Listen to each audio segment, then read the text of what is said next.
Hello friends, welcome back to our channel. Friends, आज हम उसी वीडियो को कंटिन्यू करने जा रहे हैं जिसमें 20 हम लोग ने ब्रांच ऑफ बायोलॉजी पढ़ लिया था। अगर आपने उस वीडियो को नहीं देखा है तो प्लेलिस्ट में जाइए और चेक करिए और टाइप करिए ब्रांच ऑफ बायोलॉजी। तो उसमें हमने दो सेक्शंस बनाए थे। अब तक दो वीडियो उसके अपलोड हो चुके हैं जिसमें 1 से 10 और 11 से 20 तक अपलोड हुए हैं। आज जो हमारी वीडियो होगी वो हमारी 21 से 30 तक होगा। तो फ्रेंड्स, आइए समझते हैं कि आखिर कौन कौन से ब्रांच ऑफ बायोलॉजी हैं जिसके बारे में डिस्कस करना चाहिए।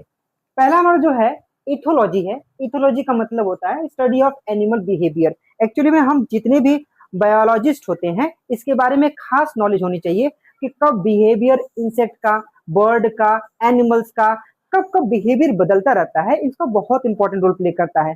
जैसे कि मैं एग्जांपल दूं आपको, एक्चुअली में जब बीज होती है तो बीज की 3 कैटेगरी होती है जिसमें क्वीन होती है, ड्रोन होता है, वर्कर होती है।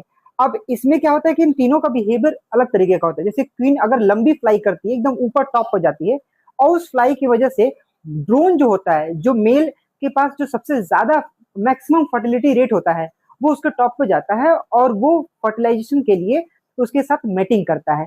तो ये क्या है कि वो क्यों ऊपर जाती है।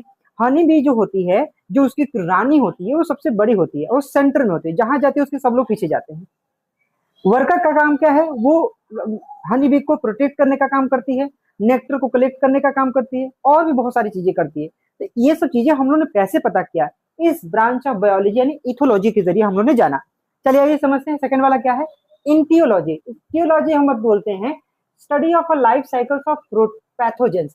एज वी नो कि पैथोजेंस जो होते हैं कहीं ना कहीं, चाहे वायरस हो सकते हैं, चाहे वो प्रोटोजोवन हो सकते हैं, प्रोटोजोन्स, चाहे वो बैक्टीरिया हो सकता है। तो ये जो होते हैं इनके हम लोग लाइफ साइकिल के बारे में समझते हैं। एज यू नो कि क्लास 12th में आपका मलेरिया का लाइफ साइकिल दिया हुआ है।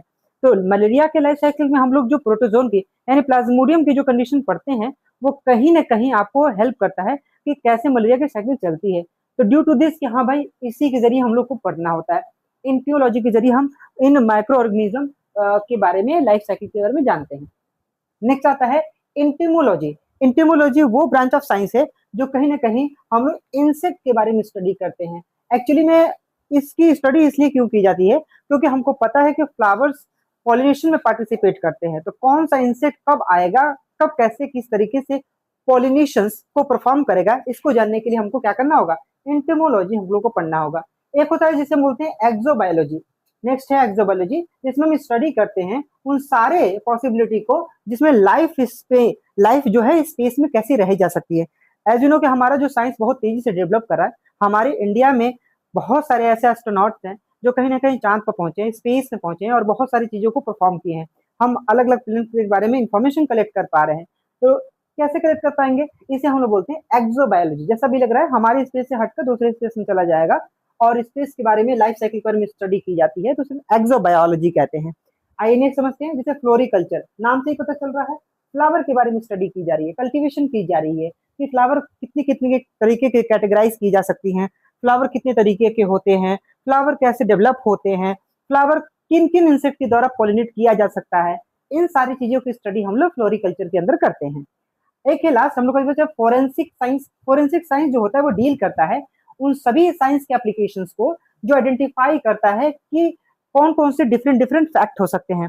डिफरेंट डिफरेंट फैक्ट का मतलब होता है कि कौन सी चीजें सही हैं, कौन सी चीजें गलत हैं, कौन कॉन्सेप्चुअली साइंस से रिलेट करता है, कौन साइंस से रिलेट नहीं करता है। आज हम कितनी ज्यादा चीजें न्यूज में सुनते हैं कि हम लोग जो है अंधविश्वास पर विश्वास करते हैं, मतलब अंधविश्वास है, ये ऐसा रियलिटी में फेस नहीं किया जाता है, या फिर भूत होते हैं कि नहीं होते हैं। तो इसकी सारी स्टडी की जाती है और इसके बारे में डेप्थ में समझा जाता है कि आखिर साइंस यहाँ पर एग्जिस्ट करता है कि नहीं करता है। इस सब चीजों की स्टडी जब करते हैं तो उसे हम बोलते हैं फॉरेंसिक साइंस कहते हैं। आइए नेक्स्ट समझते हैं जेनेटिक्स। जेनेटिक्स कहीं ना कहीं कैरेक्टर के बारे में ट्रांसफर करने की बात होती है। हम एक जनरेशन से, वन जनरेशन से सेकंड जनरेशन में कैरेक्टर ट्रांसफर हो रहा है, तो कौन से कैरेक्टर हमारे पेरेंट्स से आए हैं, कौन से कैरेक्टर हमारे अंदर हाइड हो गए हैं, कौन से डोमिनेंट कैरेक्टर हैं, कौन से रिसेसिव कैरेक्टर है, इन सब चीजों के बारे में इंफॉर्मेशन कलेक्ट की जाती है, जिस सेक्टर को हम लोग, जिस ब्रांच को हम कहते हैं जेनेटिक्स।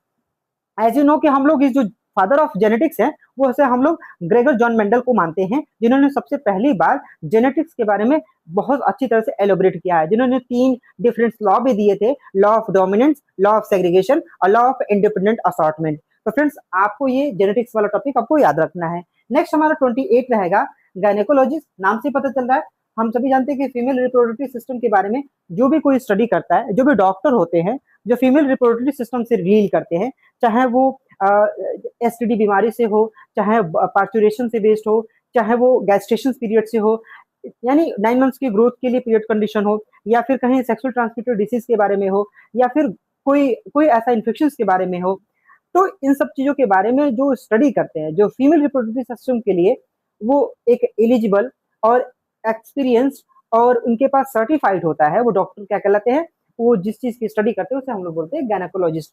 गायनेकोलॉजिस्ट जो होते हैं डॉक्टर होते हैं, इसके बारे में स्टडी करने वाले को हम बोलते हैं गायनेकोलॉजी। वहीं अब आता है, ये बहुत इंपॉर्टेंट है, बहुत रेयरेस्ट है, मुझे उम्मीद है कि कहीं ना कहीं आप इसके बारे में बिल्कुल अवगत नहीं होंगे, क्योंकि गेरोंटोलॉजी एक ऐसा स्टडी होता है जिसमें हम लोग एजिंग के बारे में स्टडी करते हैं। कहीं ना कहीं इसके बारे में स्टडी की जाती है कि आखिर ह्यूमन की या एनिमल्स की, प्लांट्स की जो एज की बात होती है, यानी एज कितना हो गया है, इसका एज कितना बढ़ गया है, आने वाले टाइम में इसकी एज कितनी होगी, या देख के बता सके, उनके सेल्स के बारे में स्टडी करके बता दे कि इस लिविंग ऑर्गेनिज्म का कितना टाइम हो चुका है, कितना एज हो चुका है, कितनी एज बची है। दैट्स हाउ कि हम इसकी स्टडी करते हैं, तो गेरोंटोलॉजी कहते हैं। लास्ट है हमारा 30, जिसे हम कहते हैं गैस्ट्रोएंटरोलॉजी। गैस्ट्रोएंटरोलॉजी क्या होता है, ये डाइजेस्टिव सिस्टम के बारे में क्या करता है, स्टडी करता है। डाइजेस्टिव सिस्टम का मतलब क्या है, हम स्टमक की भी स्टडी कर रहे हैं, इंटेस्टाइन की स्टडी कर रहे हैं। This are the parts of digestive system which are play important role for in digestive process. As you know कि हमारे डाइजेस्टिव सिस्टम के जो है डिफरेंट स्टेप्स होते हैं, जिसमें इंजेशन, डाइजेशन, एब्जॉर्प्शन, एसिमिलेशन और इजेशन है। तो ये सारे पांचों पॉइंट्स कैसे वर्क करते हैं, तो ये सारी स्टडी करने के लिए हम डाइजेस्टिव सिस्टम के बारे में पढ़ते हैं। तो डाइजेस्टिव सिस्टम के बारे में स्टडी कहलाती है गैस्ट्रोएंटरोलॉजी। तो गैस्ट्रोएंटरोलॉजी जो होती है कहीं ना कहीं ये डाइजेस्टिव सिस्टम के बारे में स्टडी करती है। तो फ्रेंड्स आपको ये सारे टॉपिक्स कैसे लगे कमेंट सेक्शन में जरूर बताइएगा। चैनल पर नए हो तो चैनल को सब्सक्राइब कीजिएगा, लाइक कीजिएगा और शेयर कीजिएगा उन इंडियन स्टूडेंट्स को जिनको ये वीडियो की खास जरूरत है। मिलते हैं एक नए वीडियो में नए कंटेंट के साथ, तब तक के लिए thanks for watching, visit again and जय हिंद, जय भारत।